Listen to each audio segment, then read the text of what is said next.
लेकिन एक मोटा मोटा जो आइडिया, एक मतदाताओं का जो अनुमान है, वो ऑलरेडी हरियाणा के लोग अपना मत डिसाइडेड कर चुके हैं कि किस तरीके से हमने वोट करना है।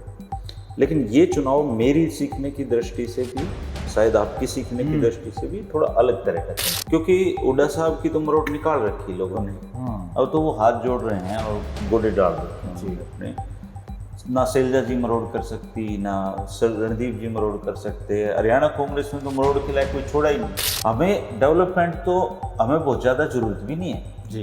हमारा डेवलपमेंट तो खुद ही हो रहा है। हरियाणा में रोटी की कोई समस्या नहीं है। आप पूरे भारत में घूम लीजिए, पंजाब और हरियाणा दो ऐसे स्टेट हैं जहाँ रोटी कोई समस्या। अपनी पार्टी के नेताओं पर सारे जाट नेता रवा दिए।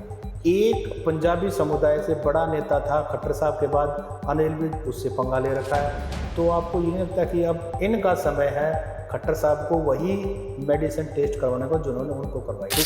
नमस्कार, मेरा नाम है सत सिंह। हरियाणा फाइल्स में आपका स्वागत है। आज है 21 मई, 2 दिन प्रचार के बचे हैं। उससे अगले दिन प्रचार बंद, पूरी तरह शांत, और उससे अगले दिन मतदान।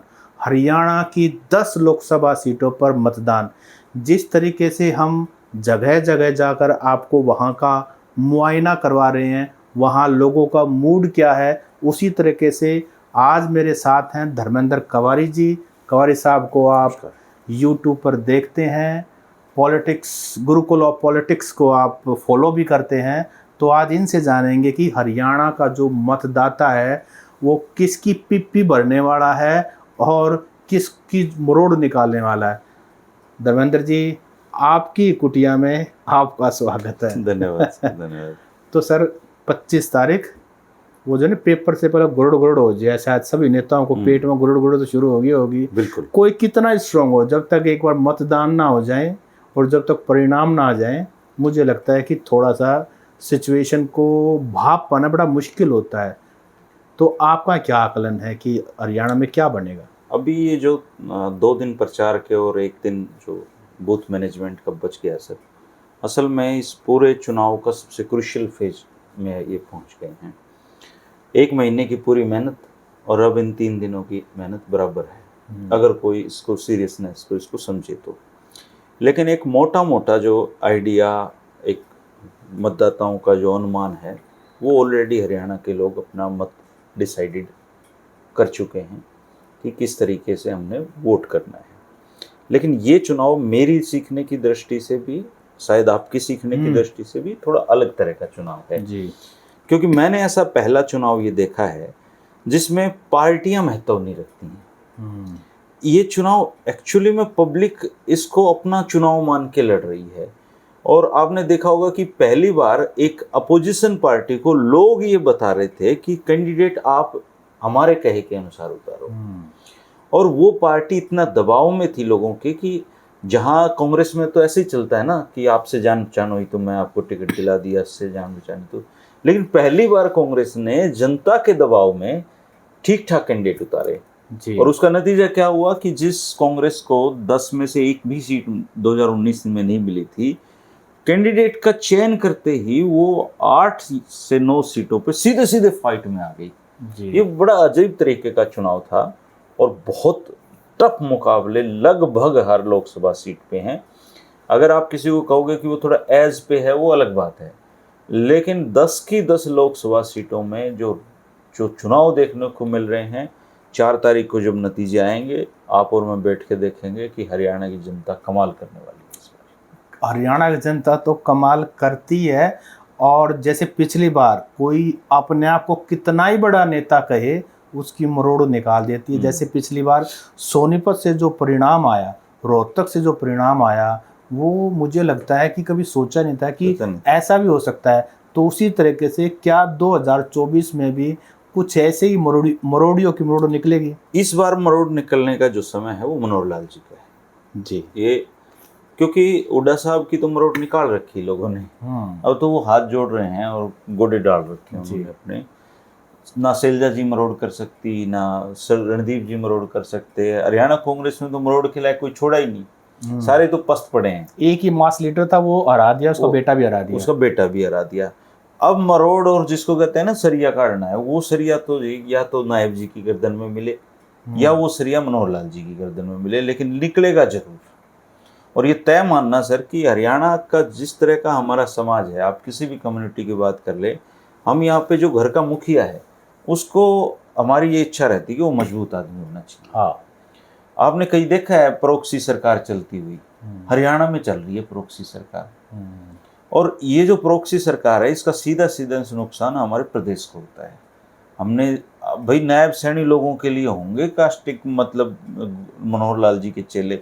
मेरे लिए नायब सैनी जी बहुत आदरणीय हैं और हरियाणा प्रदेश के मुखिया हैं वो जी। As a citizen of Haryana मैं चाहूँगा कि वो हमारे प्रदेश के डेवलपमेंट के लिए काम करें और मुख्यमंत्री की तरह व्यवहार करें।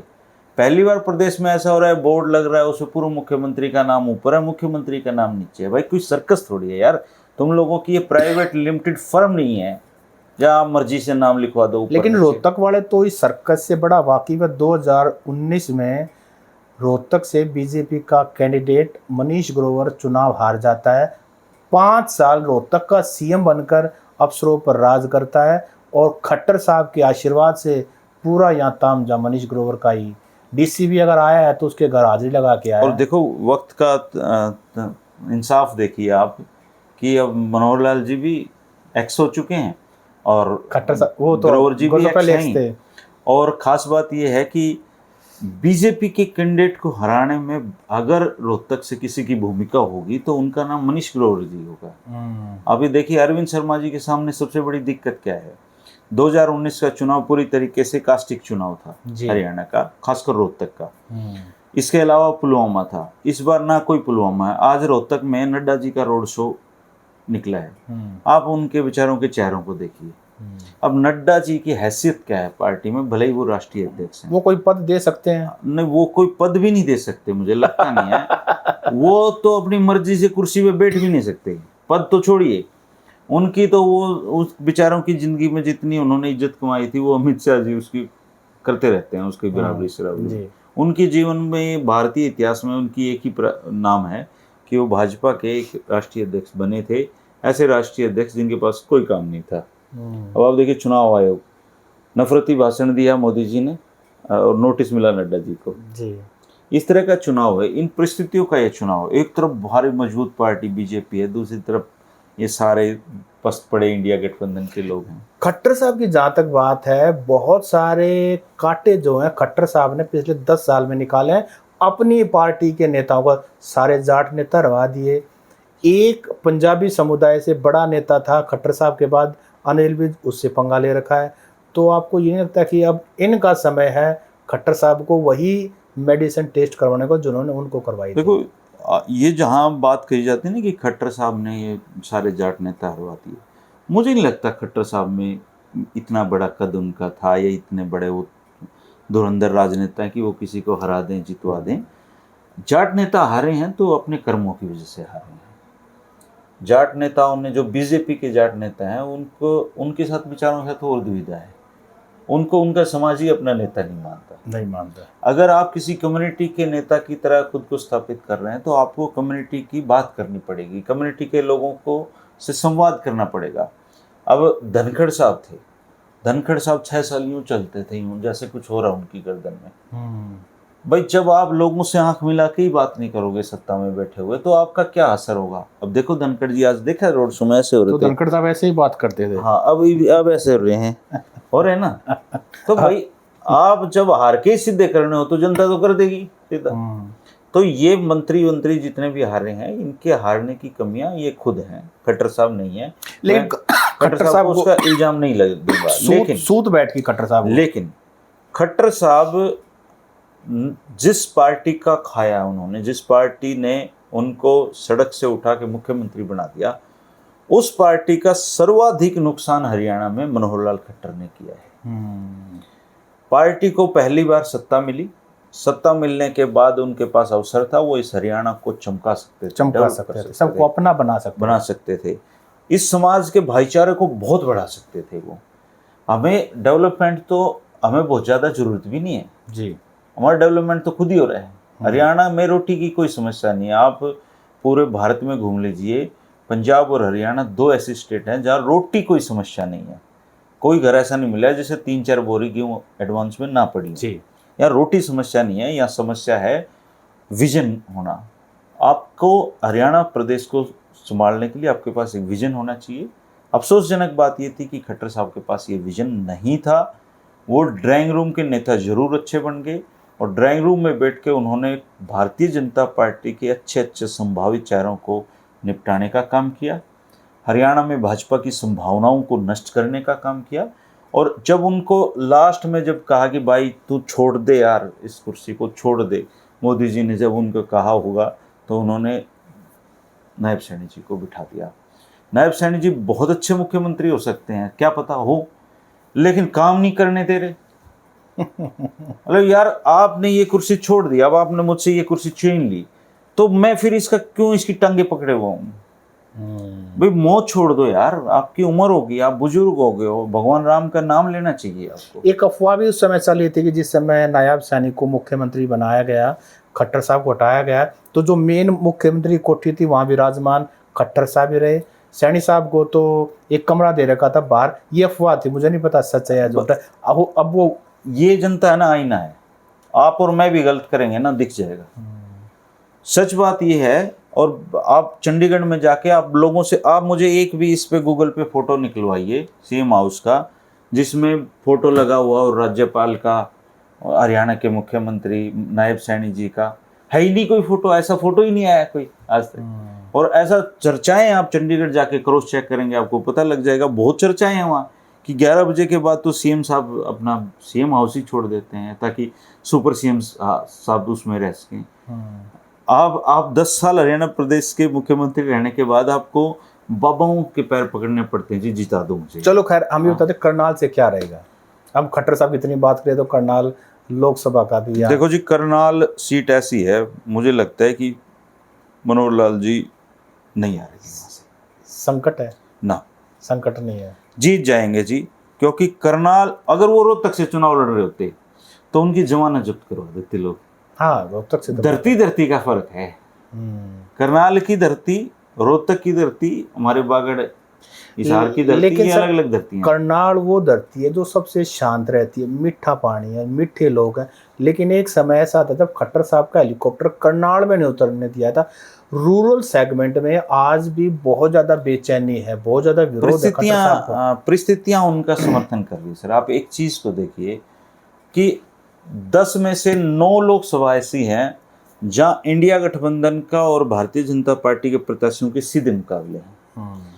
केवल करनाल एक ऐसी सीट है जहां पे वीरेंद्र मराठा के रूप में एक तीसरी शक्ति काम कर रही है। और जब आपका मत देखिए, पूरे देश का अगर आप देखें तो 35% लोग बीजेपी को सपोर्ट करते हैं, बाकी लोग तो बीजेपी का विरोध करते हैं। और ये इंडिया गठबंधन क्यों बना कि विरोध का सारा मत, ज्यादातर हिस्सा एक पार्टी को मिल सके, इसलिए बना। अब करनाल में मुकाबला जब त्रिकोणीय होगा तो सीधे सीधे तौर पे मनोहर लाल जी को फायदा मिलेगा। दूसरा, बहुत सारा वर्ग ऐसा है सर, पंजाबी समुदाय का बहुत बड़ा वोट बैंक है वहाँ पे, अल्टीमेटली वो ले दे के खट्टर साहब को वोट डाले। लेकिन वो ऑलरेडी 2 बार मदद कर चुका है। बदले में खट्टर साहब ने पंजाबी समाज के लिए किया क्या है, ये वहाँ का पंजाबी समाज कहता है। मैं गया हूँ, कहता है कि आप हमें तो अपॉइंटमेंट भी देते, कहते हैं कि आए क्यों यहाँ पे, वापिस जाओ। फिर भी वो 6.5 आदमी वाली तो नहीं सर, ये बात होती तो कितना बड़ा सेगमेंट है सोनीपत लोकसभा का जो जाट, उन्होंने हुड्डा को भी तो मुझे खैर चलो जो भी है, मेरा जो ओपिनियन है, मैं भी देखो हार तो कोई भी सकता है, हाँ कोई भी हार सकता है, लेकिन फिर भी मुझे लगता है कि खट्टर साहब चाहे बहुत थोड़े मतों से जीते, जो सीट 6 लाख मतों से जीती थी उन्होंने, अगर वो सीट 50,000 40,000 से जीतते हैं तो क्या जीत है, तो हारी है। तो दिव्यांशु बुद्धिराजा हीरो बन के निकलेगा। दिव्यांशु बुद्धिराजा हीरो बने या ना बने, नेता तो बन गया है। हाँ, नेता बन गया। और मेरा ये मतलब व्यक्तिगत निजी तौर पे मानना है कि ये जो 10 लोकसभा हैं, इनमें से केवल दिव्यांशु ही टिकट का असली डिजर्विंग कैंडिडेट था। बाकी सारे लोग तो पुराने लोग हैं। हाँ, ये कोई किसी राजनेता का बेटा है या फिर पुराना अपना 3-3 4-4 बार बने हुए लोग हैं। दिव्यांशु एक किलो ऐसा नेता है जो स्टूडेंट पॉलिटिक्स से राजनीति में आया है। अब तक जितनी भी पद हासिल किए हैं वो चुनाव लड़के किए हैं उस आदमी ने। तो दिव्यांशु भविष्य का नेता है। ऐसे कम से कम 5 आदमी बीजेपी को उतारने चाहिए थे। अभी तो 16 कांग्रेसी चुनाव लड़ रहे हैं, 6 कांग्रेसी चुनाव लड़ रहे हैं बीजेपी का टिकट लेके, 10 कांग्रेसी चुनाव लड़ रहे हैं कांग्रेस का टिकट लेके। तो जो एक और सीट तो आपने कहा कि करनाल एक ऐसी लोकसभा जहाँ ट्रायंगुलर कॉन्टेस्ट है, लेकिन कुरुक्षेत्र भी एक ऐसी सीट है जहाँ ट्रायंगुलर कॉन्टेस्ट है, नवीन जिंदल, सुशील गुप्ता और अभय सिंह चौटाला में। वहाँ क्या लगता है आपको? मेरी जो रिपोर्ट है कुरुक्षेत्र की वो ये है कि अभय सिंह चौटाला जी 1 से 1.25 लाख लोग वोट हासिल करेंगे और सुशील गुप्ता जी का हार का कारण बनेंगे। हाँ, बीजेपी के एक बड़े नेता हैं, मेरे दोस्त भी हैं, उनसे बात हुई थी तो वो बोले यार ये कैंसर तो नहीं जीत रहा ना यहाँ से। मैंने कहा कैंसर कौन है यहाँ पे? बोले ये सुशील गुप्ता। मैंने कहा सुशील गुप्ता जी तो बढ़िया लाला जी हैं, कैंसर क्यों है? बोले यार ये केजरीवाल की पार्टी का है। मैंने कहा बीजेपी के लोग ऐसा सोचते हैं कि केजरीवाल उनके लिए कैंसर है? बोले कांग्रेस के लोग भी सोचते हैं ये तो। और पता नहीं मुझे क्यों लग रहा है कि चौधरी बीरेंद्र सिंह के अलावा तो कोई मदद करने पहुंचा नहीं उनकी वहाँ पे। नहीं, हुड्डा साहब भी करके आए हैं। हुड्डा साहब भी करके आए हैं, बीरेंद्र सिंह भी पहुंचे हैं, बीरेंद्र सिंह कई बार वहाँ पे गए हैं। लेकिन ऐसा लगता है अगर सुशील गुप्ता की हार होगी तो वो अभय सिंह चौटाला जी की वजह से होगी, और वहाँ बहुत चर्चाएं हैं इस तरह की। लेकिन अभय सिंह ने और मराठा ने भी एक कोलैबोरेशन है, तो एक तरफ वो सुशील गुप्ता को हराएंगे, दूसरी तरफ वो खट्टर को जिता भी रहे हैं। हाँ बिल्कुल। तो अभय सिंह बीजेपी को, अभय सिंह जी की जो विश्वसनीयता है, अभय सिंह जी ने जो किसान आंदोलन में जो नाम कमाया था, इस बार देखो नेता कौन होता है? एक नेता वो होता है जी जो पब्लिक के सेंटीमेंट को समझे। जिस समय उन्होंने किसान आंदोलन में इस्तीफा दिया उस समय उन्होंने पब्लिक के सेंटीमेंट को समझा था। अब अगर वो ये सेंटीमेंट को समझते कि करनाल से चुनाव मुझे लड़ूंगा तो लोग ये कहेंगे कि नवीन जिंदल ने ही इनको कुरुक्षेत्र से इनको उठा रखा है। अगर उनको चुनाव लड़ना ही था और पब्लिक सेंटीमेंट के साथ जाना था तो उनको करनाल से चुनाव लड़ना चाहिए था। जाट मतदाताओं 3 लाख की ज्यादा संख्या है, जट सिख को मिला दे तो 5 लाख से ज्यादा मतदाता हैं, और नेता भी बनते, अपोजिशन भी ये कहता कि इनका समर्थन करो। बिल्कुल। लेकिन उन्होंने चुनाव कहां से लड़ा? जहां उनकी वजह से हेल्प हो रही है नवीन जिंदल तो जी 2 सीटों पे मदद कर रहे हैं। 2 सीटों पे अप्रोक्स रूप से ऐसी वहां पे चर्चाएं हैं कि अभय सिंह चौटाला जहां नवीन जिंदल को जिताने के लिए कुरुक्षेत्र में लगे हुए हैं, वहीं मनोहर लाल खट्टर को जिताने के लिए करनाल में उन्होंने वीरेंद्र मराठा को समर्थन दिया है, ऐसा लोग कहते हैं। और जो परसेप्शन है, जो नैरेटिव है राजनीति में, जो एक बार बात उड़ जाती है वो बहुत दूर तक जाती है। जी चलो आपकी गृह सीट पे भिवानी भी आते हैं। भिवानी महेंद्रगढ़ में क्या है? भिवानी महेंद्रगढ़ में जी मैं अभी तक तो ये मान रहा था कि धर्मवीर सिंह बड़ी अच्छी पोजीशन पे है, लेकिन जिस दिन मैडम किरण चौधरी जी आके भिवानी में रोई है ना, उन्होंने जो ड्रामा किया है कि रावदान सिंह तो मुझे फोन ही नहीं कर रहा, ये नहीं कर रहा, वो कर रहा, उसको देखते हुए मुझे ऐसा लग रहा है कि भिवानी में महेंद्रगढ़ में रावदान सिंह अच्छे मार्जिन से चुनाव जीत रहा है। क्योंकि मैडम है सैन, उन्होंने तो शाम में रावदान सिंह का विरोध करके देख लिया था, लोग फिर भी दान सिंह को जिता रहे थे जी। तो अब मैडम का विरोध हो रहा है, फिर भी दान सिंह जीत रहा है, तो मैडम क्या करेगी ये बताओ? मैडम की जमीन वहां पे खिसक चुकी है। मैं तो ये देख रहा हूँ कि मैडम का राजनीतिक वजूद ही खत्म होने लग रहा है धीरे धीरे, क्योंकि वो राजनीति करती हैं तुसाम की, रहते हैं दिल्ली, वो उनके पास माँ बेटी के पास पॉलिटिक्स के लिए समय ही नहीं है, वो पॉलिटिकल टूरिज्म पे तो सामती हैं। लेकिन उन्होंने तो आरोप लगाया कि श्रुति की टिकट हुड्डा साहब ने कटवाई है। श्रुति की टिकट उनके कर्मों से कटी है। नहीं, वो तो सर्वे भी हुआ था बकायदा। सर्वे हो ना हो, आप अंदाजा लगाइए कि कोई अपने लोकसभा क्षेत्र में महीने में 2 महीने में एक बार शक्ल दिखाने के लिए आएगा, टूर करने के लिए। वहाँ लोग कहते हैं कि माँ बेटी टूर करने के लिए आई हुई है यहाँ पे। किरण चौधरी जी एक बहुत बड़ा नाम है, CLP लीडर रही हैं, चौधरी बंसीलाल की विरासत का उत्तराधिकारी उनको माना जाता था एक जमाने में।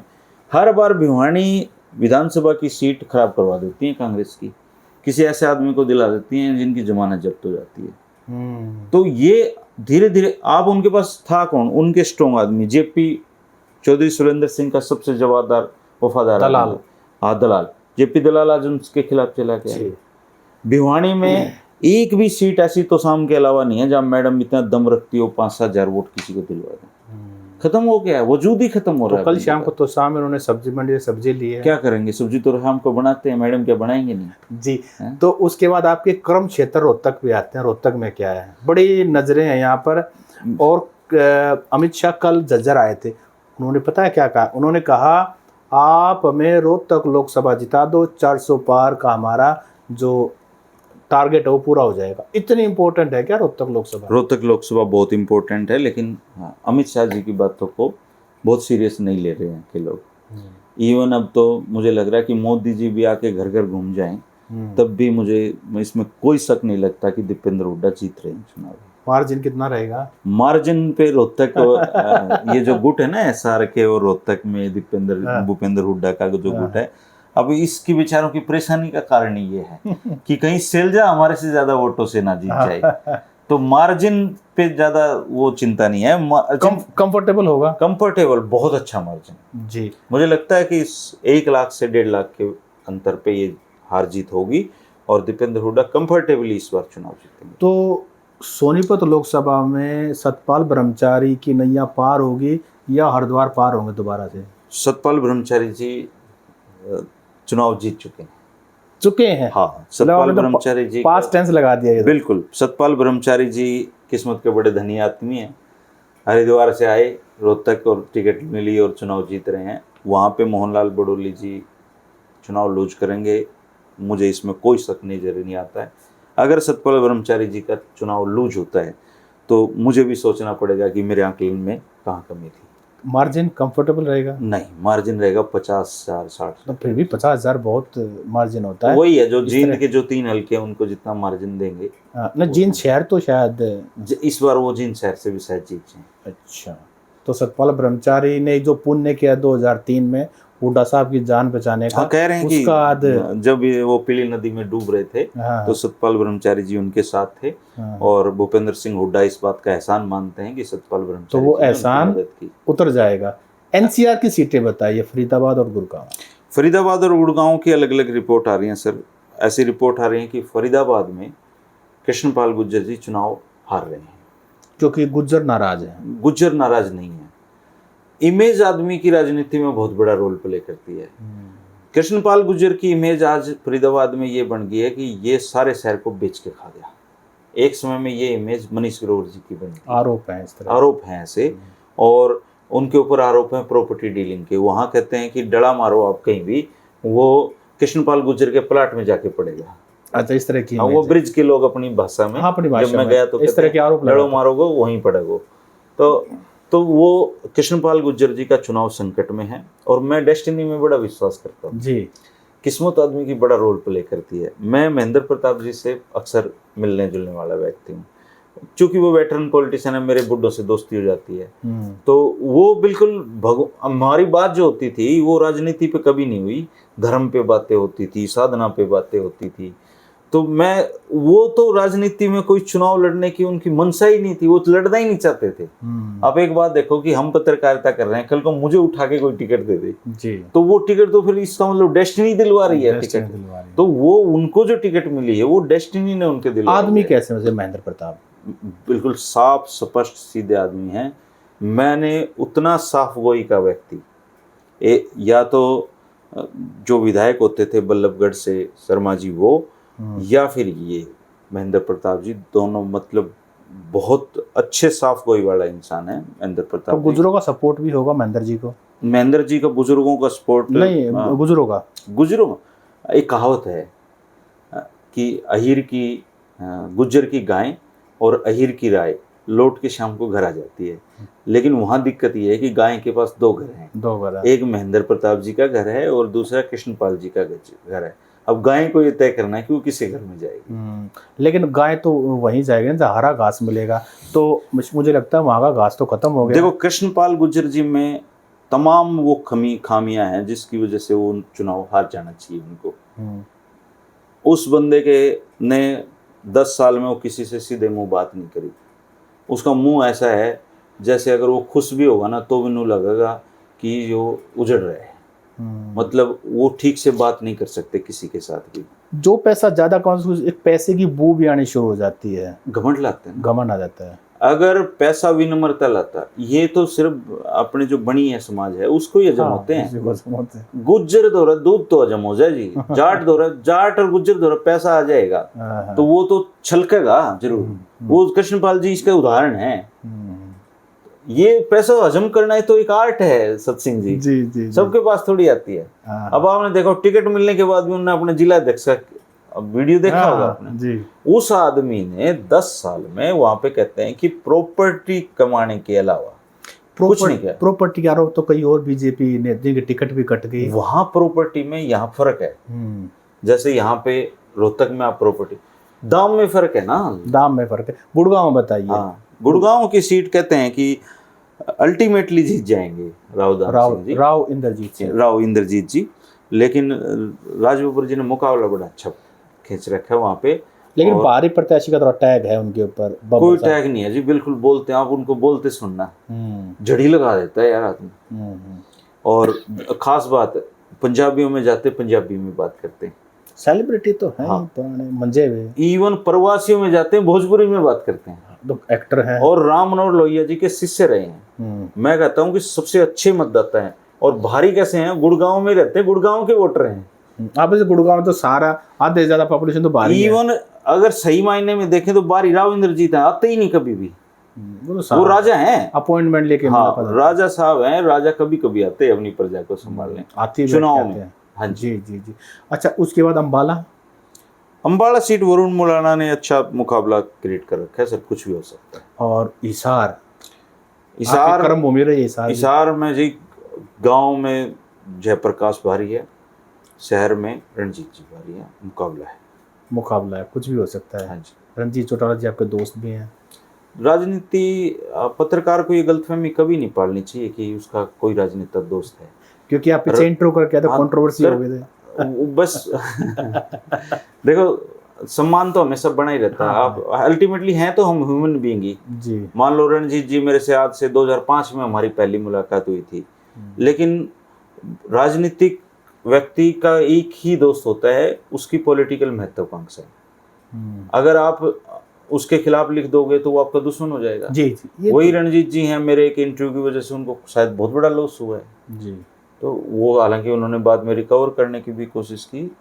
पत्रकार और राजनेता दोस्ती का भरम पाले रखते हैं, होते नहीं है दोस्त। अब 10वीं सीट सिरसा लोकसभा में क्या रहेगा? सिरसा में तो पूछने की जरूरत नहीं, आप किसी बच्चे से पूछ लो जी, वो बता देगा।